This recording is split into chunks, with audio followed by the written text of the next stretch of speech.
अस्सलाम वालेकुम, my name is Rajul Hasan और आप देख रहे हैं learning with concepts. Differential equation हम लोग डिस्कस कर रहे थे ऑलरेडी। तो हमारे पास जो टॉपिक स्टार्ट ऑलरेडी है वो है हायर ऑर्डर डिफरेंशियल इक्वेशन। उसके अंदर हम लोग डिफरेंट मेथड्स पढ़ चुके हैं, रॉन्सियन, आईवीपी, एमवीपी और हमारे पास रॉन्सियन इनिशियल वैल्यू प्रॉब्लम भी हम पढ़ चुके हैं। उसके बाद हम लोगों ने डिफरेंट सब्स्टिट्यूशंस पढ़ी। उसके बाद अब हम लोगों ने एक मेथड पढ़ा कि कोफिशिएंट अनडिटरमाइंड मेथड यूज़ करके हम लोग किस तरह सोल्यूशन को फाइंड कर सकते हैं किसी भी हायर ऑर्डर डिफरेंशियल इक्वेशन का। अब जो हमारे पास मेथडोलॉजी है उसका नाम है annihilator operator approach. Annihilator operator approach is basically एक हमारे पास ऑपरेटर होता है जिसको हम एनुलेट करते हैं। बेसिकली हमारे पास कोई भी डिफरेंशियल इक्वेशन है, उसका कब तक डेरिवेटिव लिया जाए कि वो एनिलेट कर, इट मीन ज़ीरो ले आए उसका आंसर। लेट्स सपोज अगर कोई भी कांस्टेंट है उसका फर्स्ट डेरिवेटिव लेंगे तो उसका आंसर जो है वो ज़ीरो हो जाएगा। तो हमारे पास अगर कोई फर्स्ट डेरिवेटिव लाइक अगर एक्स है उसके 2 दफ़ा डेरिवेटिव लेंगे तो वो एनिलेट होगा, यानी कि उसका आंसर ज़ीरो आएगा। अगर किसी के अंदर एक्स स्क्वायर है किसी भी फंक्शन में तो उसका 3 दफ़ा डेरिवेटिव लेंगे, फर्स्ट टाइम लेंगे तो 2x आएगा, सेकंड टाइम लेंगे तो 2 आएगा, उसके बाद थर्ड लेंगे तो 0 आएगा, यानी 3 टाइम्स उसका डेरिवेटिव लेना होगा। सो दिस जो हम लोग 3 टाइम्स डेरिवेटिव ले रहे हैं वो हम एक फैक्टर फाइंड करते हैं, ऑपरेटर फाइंड करते हैं, दिस इज़ कॉल्ड एनुलेटर ऑपरेटर।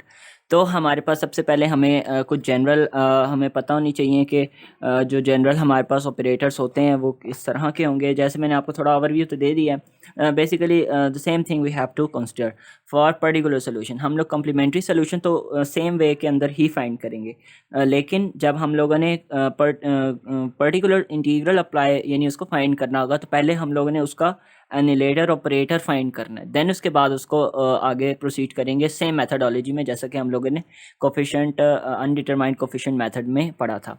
तो लेट्स स्टार्ट। हमारे पास मैं आपको पहले इंट्रोडक्शन दे दूं कि हमारे पास ऑपरेटर होता क्या है और उसको हम लोग किस तरह लेके चलेंगे। बेसिकली कैलकुलस के अंदर हम लोग डी एक सिंबल लेते हैं जिसको हम लोग डी बाई डी एक्स लेते हैं, यानी एक्स मीन कोई भी एक जिसके रिस्पेक्ट से डेरिवेटिव उस पूरे क्वेश्चन के अंदर लिया जा रहा है। सो डी हम लोग फिक्स कर देते हैं कि वो डी बाई डी एक्स के इक्वल होता है। लेट सपोज अगर यहाँ पर होता D by D X of Y तो हम इसको लिखते डी ऑफ वाई। ठीक है, तो इट मीन्स कि हमारे पास डिफ्रेंशिएट हो रहा है कोई भी function with respect to X और वो फंक्शन है हमारे पास वाई। तो इसका मतलब हमारे पास बेसिकली ये बनता है। तो ये हमारे पास एक डिफरेंशियल इसको कहा जाता है। ये जो डी हम लिखते हैं इसको हम डिफरेंशियल की टर्म में कंसिडर करते हैं। हम लोगों ने ये डिफरेंशियल बेसिकली हम लोगों ने फाइंड करना होगा और वो जो भी आंसर आएगा उसको हम लोग एक एल का नाम दे देंगे, this is called annihilator operator. तो ये हम लोगों ने बेसिकली राइट हैंड साइड के लिए ये चीज़ हम लोगों ने फाइंड करनी होगी। और ये क्या होती है वो मैं ऑलरेडी एक्सप्लेन कर चुका हूँ कि एन टाइम्स डेरिवेटिव या एन माइनस 1 टाइम्स डेरिवेटिव लिया जाए तो हमारे पास उसका आंसर 0 आ जाए तो हमारे पास यानी इधर से हमें पता लगता है कि वो एल हमारे पास आ गया, यानी लेटर ऑपरेटर उस इक्वेशन के लिए या उस पर्टिकुलर फंक्शन के लिए आ गया। तो हम लोग अगर मैं थोड़ा जनरल आपको बताने की कोशिश करूँ तो अगर लेट सपोज हमारे पास कोई भी फंक्शन है F of x, this is 1 minus 5x square plus 8x cube, ये हमारे पास एक फंक्शन है। ठीक है, हम लोगों ने इसका जो है वो एनिलेटर ऑपरेटर यानी कि एल फाइंड करना है। तो किस तरह फाइंड करना होगा, अगर आप इसको ध्यान से देखें तो एक जनरल टर्म है, मैं आपको पहले इसको थोड़ा बता दूं। हमारे पास यहाँ पर इसके हाईएस्ट पावर क्या है 3, तो जो हाईएस्ट पावर होगी उसमें एक प्लस टाइम्स हम लोगों ने उसका डेरिवेटिव लेना होगा। ये हमारे पास एक फर्स्ट टेक्निक है। ये हमारे पास फर्स्ट, अगर मैं इसको जनरल फॉर्म में लिखूं तो डिफरेंशियल लेना है how many times, n mean जितना उसका हाईएस्ट पावर है एक्स का प्लस 1 टाइम्स, यानी उतनी दफ़ा हम लोगों ने उसको डिफ्रेंशिएट करेंगे तो वो उसका एनिलेटर ऑपरेटर आ जाएगा, मीन एल एल आ जाएगा हमारे पास। यानी अगर हम लोग इसमें देखें इसकी हाईएस्ट पावर क्या है 3। ठीक है, तो हमारे पास इसका जो एनिलेटर ऑपरेटर है 3 + 1 विच इज़ डी ऑफ 4, यानी कि ये हमारे पास जो है वह एल है इस इक्वेशन का। यानी कि जब हम इसका d4 of 1 minus 5x square plus 8x cube लेंगे तो वो 0 के इक्वल होगा। So this is a L, mean this is a annihilator operator. Similarly अगर हम लोग इसी की सेकेंड मेथडोलॉजी अगर देखें there are proofs of this analytical operators. अगर आपको इसके प्रूफ भी समझने हैं तो आप कमेंट कर सकते हैं। वैसे मैं आपको ओवरव्यू दे रहा हूँ कि उस किस तरह ये हमारे पास इसका एनालिटिकल ऑपरेटर जो है वो हम लेते हैं इसका। अगर हमारे पास ये तो है सिंपल, अगर एक फंक्शन आ जाए, लेट्स सपोज अगर हमारे पास एक फंक्शन है एक्स, ठीक है, फंक्शन है, ठीक है, एक है हमारे पास एक्स और उसी के साथ जो है वो एक और फंक्शन मल्टीप्लाई हो रहा है, लेट्स सपोज 6 sin 3x, ठीक है, यहाँ ऐड हो रहा है लेट्स सपोज, ठीक है। अगर ये हमारे पास ऐड हो रहा हो, ये वाला केस है, ठीक है, ध्यान से देखिएगा। अगर हमारे पास दो फंक्शंस हैं जो ऐड हो रहे हैं, एक्स है हमारे पास एक 6 sin 3x, मैं इसको दोबारा लिख देता हूँ, x प्लस 6 sin 3x। हम लोगों ने इसका जो है वो बेसिकली एल हम लोगों ने फाइंड करना है, यानी कि एनालिटिकल ऑपरेटर फाइंड करना है। तो क्या करना होगा, हमें पता है एक्स का एनालिटिकल ऑपरेटर क्या है, इसको अगर हम y1 कंसिडर कर लेते हैं और इसको हम लोग y2 कंसिडर कर लेते हैं, हमारे पास y1 का जो एनालिटिकल ऑपरेटर है वो क्या होगा, इसकी हाईएस्ट पावर क्या है 1 और इसके अंदर +1, यानी इसका 2 टाइम्स इसका डेरिवेटिव लेंगे तो हमारे पास इसका एनालिटिकल ऑपरेटर आ जाएगा। सिमिलरली इस पे थोड़ा सा आपने ध्यान रखना है कि sin 3x है अगर हमारे पास sin 3x, तो sin 3x का जो हमारे पास डेरिवेटिव होता है वो होता है cos 3x इंटू 3। अब हमारे पास इसके साथ 6 भी मल्टीप्लाई हो रहा है, तो ये क्या हो जाता है 6 3 18 cos 3x, यानी ये हमारे पास जो है वो वही फंक्शन आ जाता है। अब हमारे पास अगर हम लोग इसका दोबारा डेरिवेटिव लें, यानी इसी चीज़ का अगर हम दोबारा डेरिवेटिव लें,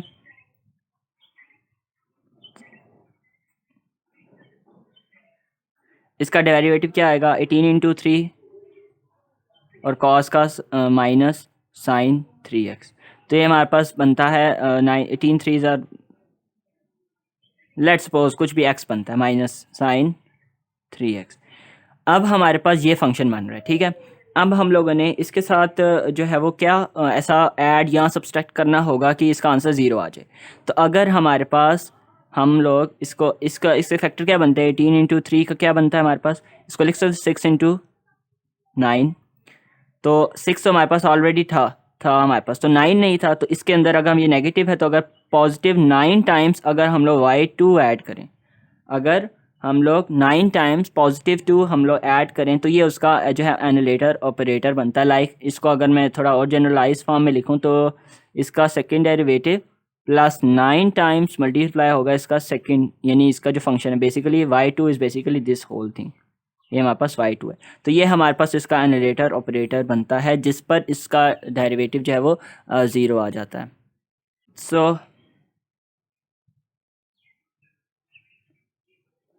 सो हमारे पास y2 का जो एनालिटिकल ऑपरेटर आता है that is 2e² + 9 into y2, ये हमारे पास इसका आ जाता है। अब हमारे पास जनरल इनका दोनों का l क्या आएगा, which is y1 into y2, यानी कि d² into d² + 9 into y2, ये हमारे पास जो ओवरऑल एनालिटिकल ऑपरेटर आता है इस राइट हैंड साइड, यानी इस फंक्शन का बेसिकली।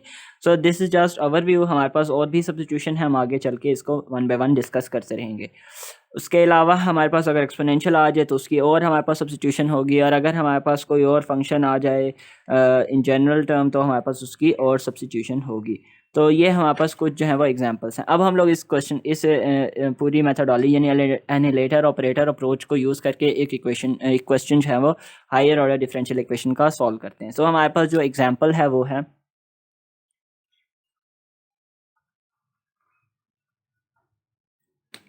हमारे पास जो एग्जांपल वो है d² y dx² plus 3dy by dx plus 2y is equals to 4x²। ये हमारे पास जो है वो एक पूरा क्वेश्चन है। हम लोगों ने इसको एनालिटिकल ऑपरेटर अप्रोच को यूज़ करके हम लोगों ने क्वेश्चन को सॉल्व करना होगा। अक्सर क्वेश्चन में एनालिटिकल अप्रोच लिखा होता है but the mean is same, analytical operator approach लिखा हो या एनालिटिकल अप्रोच लिखा हो, बात एक ही है दोनों की। So first we have to write this left hand side in the differential form, like जो हमारे पास डी के फॉर्म में हम लोगों ने उस फॉर्म में लिखना है। तो अगर हम लोग लेफ्ट हैंड साइड पर लें, ये कोई इसका मतलब ये नहीं है कि हम लोग ने इसका आंसर इसके इक्वल लाना, नहीं, दिस इज जस्ट कि हम लोग लेफ्ट साइड को लेके पहले उसका कम्प्लीमेंट्री फंक्शन यानी कि कम्प्लीमेंट्री सोल्यूशन जो हम फाइंड करते थे वो कर रहे हैं। सो हमारे पास ये हो जाता है डी स्क्वेयर साथ Y, because D square by X square है तो सेकेंड डेरिवेटिव है, तो इसको डी स्क्वेयर लिख सकते हैं और वाई साथ as it is, plus D 3d और साथ वाई प्लस 2y। ठीक है, हमारे पास ये चीज़ बन जाती है। अब हमारे पास इसमें से y कॉमन ले सकते हैं हम, D square plus 3d plus 2 साथ y हमारे पास इक्वल आ जाता है। तो हमारे पास हम लोग ने इस चीज़ को इक्वल टू 0 रख के d की वैल्यूज़ निकालनी है, जिनको हम लोग आगे चल के m का नाम दे देंगे, जो कि हम लोग जनरल सोल्यूशन कंसिडर करते हैं कॉम्प्लीमेंट्री फंक्शन का। सो हमारे पास यहाँ पर इसकी जो d की वैल्यूज़ आ जाएंगी वो आ जाती हैं -1 एंड -2। तो हम इसको नाम दे देते हैं m1 is equals to -1 and m2 is equals to -2। ये हमारे पास दो m की वैल्यूज आ गई, और हम लोगों ने ऑलरेडी हम लोग पढ़ा हुआ है कि y जो हमारे पास होता है c, वो हमारे पास होता है e की पावर mx। तो अगर हम y1 निकालते हैं तो c1 e की पावर m की जगह -1 रखेंगे तो -x, और इस तरह y2 जो है वो c2 e की पावर -2x। ये हमारे पास जो है दो सोल्यूशंस आ जाते हैं कॉम्प्लीमेंट्री के पार्ट्स बेसिकली। तो y आ जाएगा y1 प्लस y2, तो यहाँ पास आ जाएगा c1 e की power -x plus c2 e की पावर -2x। तो ये हमारे पास कॉम्प्लीमेंट्री फंक्शन आ जाता है इसकी लेफ्ट हैंड साइड का। अब हम लोगों ने राइट हैंड साइड लेनी है और उसको पहले उसका एनालिटिक ऑपरेटर फाइंड करना होगा, उसके बाद आगे उसका क्वेश्चन जो है वो प्रोसीड करेगा at the same methodology of the particular solution जिस तरह हम लोग करते थे। हमारे पास जो क्वेश्चन है वो है, हम उस फंक्शन को let's suppose G of X कह देते हैं, हमारे पास 4x² हमारे पास है। तो पहले इसका एनालिटिक ऑपरेटर फाइंड करना है, जो कि हम लोगों को नज़र आ रहा है कि इसका जो सिंबल होगा वो n+1 वाला होगा। n हमारे पास 2 है, तो 4 हमारे पास इसका जो है वो d हमारे पास क्या हो जाएगा 2 + 1 विल बी d की पावर 3, यानी ये इसका जो है वो एनालिटिक ऑपरेटर है इसकी राइट हैंड साइड का।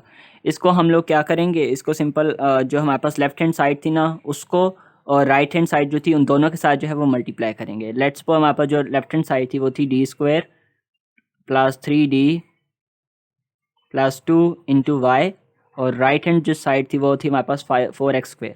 इसके साथ भी हम लोग d3 मल्टीप्लाई करेंगे और इसके साथ भी d3 हम लोग जो है वो मल्टीप्लाई करेंगे।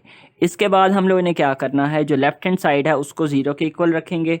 ठीक है, तो हमारे पास जो इक्वेशन बनेगी again d3d² plus 3d plus 2, y को कंसिडर नहीं करना, इसको इक्वल टू 0 रखेंगे तो यहाँ से d3 इज इक्वल टू 0 आता है, और यहाँ से d² plus 3d plus 2 is equal to 0, यहाँ से ये दो हमारे पास डी में इक्वेशन आ जाती हैं। d3 है तो यहाँ पर 0 0 और 0 आएगा, और यहाँ से हम लोग ऑलरेडी फाइंड कर चुके हैं d की वैल्यू जो कि -1 और -2 हैं। तो ये हमारे पास बेसिकली 5 वैल्यूज़ आती हैं, जिनमें से हम लोग ऑलरेडी जो है वो पिछले YC के अंदर कंसिडर कर चुके हैं, तो हम लोगों ने उनको रिपीटिंग नहीं लेना। जैसे अगर ये है हमारे पास तो हम लोगों ने इसको रिपीट नहीं करना, बिकॉज सोल्यूशंस में अगर दो चीज़ें सेम हो जाएं तो उसको एक्सक्लूड किया जाता है, उसको दोबारा नहीं लिखा जाता। तो हमारे पास जो यहाँ पर टर्म बन जाएगी, यहाँ पर हमारे पास जो डी हमारे पास आ रहे थे ना 0 0 और 0, इसको हम लिख सकते हैं m1 is equals to 0, m2 is equals to 0 and m3 is equals to 0। तो हमारे पास यहाँ पर जो इसका हमारे पास सोल्यूशन आएगा y, हमारे पास उसको हम कहेंगे which will be c1 e की power 0x plus c2 e की power 0x plus c3 e की पावर 0x। तो बेसिकली अभी अगर यहाँ पर देखा जाए तो हमारे पास तीनों सोल्यूशंस एक जैसे आ रहे हैं, तो ऐसा हम लोगों ने हरगिज़ नहीं करना। ये मैंने जानबूझ के आपको गलत स्टेप लिखवाया है, बिकॉज ये हम लोगों ने काम नहीं करना इन क्वेश्चंस में। अगर हमारे पास रिपीटिंग रूट्स हों तो हम लोग ऑलरेडी डिस्कस कर चुके हैं कि हमारे पास जो है वो सोल्यूशन को किस तरह लिखा जाता है। अगर मैं उसको जनरल लिखूँ तो c1 को एज इट इज लिखा जाता है, बेसिकली यही वाला mx। दूसरी दफ़ा जो हम लिखते हैं उसको हम लिखते हैं c2x e की पावर mx, और तीसरी दफ़ा जब हम लिखते हैं तो c3x² e की पावर mx। ये हम लोग इसकी जनरल फॉर्म जो है वो लिखते हैं। अब हम लोगों ने क्या करना है, m की जगह पे उसकी वैल्यू पुट करनी है। तो c1 ये हमारे पास 0 जगह पावर में, e की पावर 0, किसी भी चीज़ की पावर 0 जो है वो 1 होती है, तो c1 रह जाएगा यहाँ पर c2 e की पावर 0 1 इंटू x रह जाएगा, और यहाँ पर c3 इंटू x की पावर 2। तो ये हमारे पास जो है वो y आ जाता है। सो बेसिकली हम लोगों ने अब ये वाला काम नहीं करना, हम लोगों ने यहाँ से आगे क्या करना है, हमारे पास ये जो इक्वेशन आई है y इज़ इक्वल्स टू, अगर मैं इसको रिवर्स भी लिख सकता हूँ, कुछ भी लिख सकते हैं, c1 plus c2x plus c3 x square. ये हमारे पास जो है वो एक इक्वेशन आई है, ठीक है। हम लोगों ने क्या करना है, हम लोगों ने इस इक्वेशन को की जो पर्टिकुलर इंटीग्रेशन होती थी उसको, उस वाली मेथडोलॉजी की जो सपोजिशन थी ए बी सी वाली, उसको यूज़ करके इधर से ऑनवर्ड जो है वो इधर से इसका आंसर निकालना है। और C1 C2 C3 का आंसर आएगा, उसको इसी जगह पुट करेंगे और हमारे पास ये ओवरऑल 3 आंसर यहाँ से, यानी 3 एंट्रीज ये हैं और 2 ऑलरेडी हम लोग फाइंड कर चुके हैं। तो हमारे पास यहाँ पर क्या होगा, वाई पी जो हमारे पास होगा वो होगा ए plus B X plus C X square. ये हमारे पास जो है वो बन जाता है इसका जनरल सोल्यूशन और particular solution of the right hand side. तो यहाँ से हम लोगों ने इसको अगेन फर्स्ट डेरिवेटिव और सेकंड डेरिवेटिव लेना होगा, बिकॉज जो हाईएस्ट डिफरेंशियल है हमारी पूरी इक्वेशन के अंदर वो है सेकंड डेरिवेटिव तक। तो हम लोगों ने वाई पी वन लेना होगा, this will be the B plus 2cx, और इसी का जो सेकंड डेरिवेटिव है वो हो जाएगा 2c। ये हमारे पास जो है वो तीनों दो डेरिवेटिव्स आ जाते हैं, फर्स्ट और सेकंड डेरिवेटिव। उसके बाद हमारे पास जो लेफ्ट हैंड साइड है वो मैं अगर दोबारा लिखूँ, वो हमारे पास थी D square Y by D X square plus 3dy/dx plus 2 into Y. तो ये हमारे पास, हम इसकी जगह लिखेंगे सेकंड डेरिवेटिव क्या आया हमारे पास 2c plus 3 into first derivative क्या आया है हमारे पास b प्लस 2cx, और हमारे पास प्लस 2 इंटू वाई। वाई हमारे पास था ये वाला a plus B X plus C X square. तो जब हम इस पूरी इक्वेशन को फाइंड करेंगे, सॉल्व करेंगे, तो हमारे पास जो फाइनल फॉर्म बनेगी वो ये बनेगी।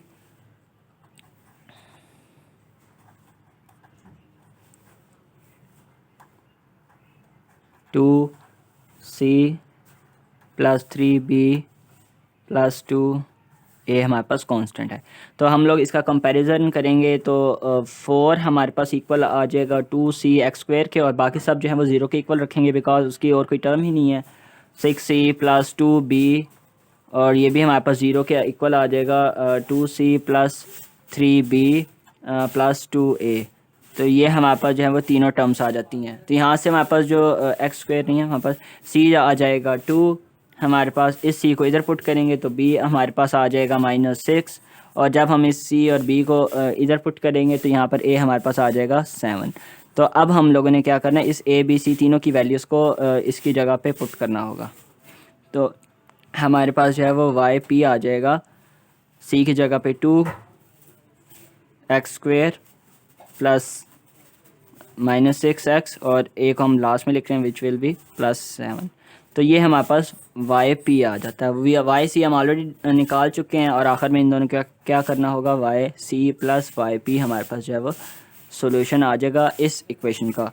सो this is all about the annihilator operator approach. हम लोगों ने सबसे पहले क्या किया, हम लोगों ने उस क्वेश्चन को पहले लेफ्ट हैंड साइड को एज इट इज़ डी के फॉर्म में लिख के एम की वैल्यूज़ निकाली, वहाँ से कॉम्प्लीमेंट्री सोल्यूशन आ गया। कॉम्प्लीमेंट्री सोल्यूशन निकालने के बाद हम लोगों ने जो है वो क्या किया, जी एफ एक्स लिया, जी एफ एक्स का एनालेटर ऑपरेटर यानी कि एल फाइंड किया। एल फाइंड करने के बाद हम लोगों ने उधर से दोबारा उसकी लेफ़्ट और राइट पर उसको मल्टीप्लाई करवाया, और वहाँ से हमारे पास डी की 5 वैल्यूज़ आ गई। 2 हमारे पास रिपीटिंग थी, जो कि ऑलरेडी हम लोग उसका सोल्यूशन फाइंड कर लें तो उसको एक्सक्लूड कर देंगे, उसको हम लोग यूज़ नहीं करेंगे। और यहाँ पर जो डी की 3 वैल्यूज़ हैं 0 0 0, उसका जो जनरल हमारे पास सोल्यूशन होता है अगर रिपीट रूट्स हो रहे हों, तो हम लोग ऑलरेडी डिस्कस कर चुके हैं। हमारे पास वो इस फॉर्म में लिखा जाता है हमारे पास। इसको लिखने के बाद हम लोगों ने फाइंड किया, यानी एम की 0 वैल्यू पुट की 0 0 0। हम लोगों ने यहाँ पर इसका ये सोल्यूशन निकाला, यानी ये फंक्शन एक निकाला। अब इस फंक्शन को हम लोगों ने पर्टिकुलर सोल्यूशन इसका फाइंड करना है, तो हम लोगों ने इसके बाद जो है हम लोगों ने यहाँ पर आगे ये किया कि हम लोगों ने उसकी जनरल जो है वो सपोजिशन ली वाई पी की। यहाँ पर आगे सारे स्टेप्स ये वाले वही हैं, बस बीच में जो एक्स्ट्रा काम है वो एनालेटर ऑपरेटर जो है वो फाइंड करना है, और उसका आंसर सी की फॉर्म में होगा। सी की फॉर्म में आने के बाद जो है हम लोगों ने उसको एज इट इज़ आगे पर्टिकुलर इंटीग्रल वाले मेथड की सब्स्टिट्यूशन लेके जो है वो सॉल्व करना होगा। So this is all about inhalator operator approach. Thank you so much.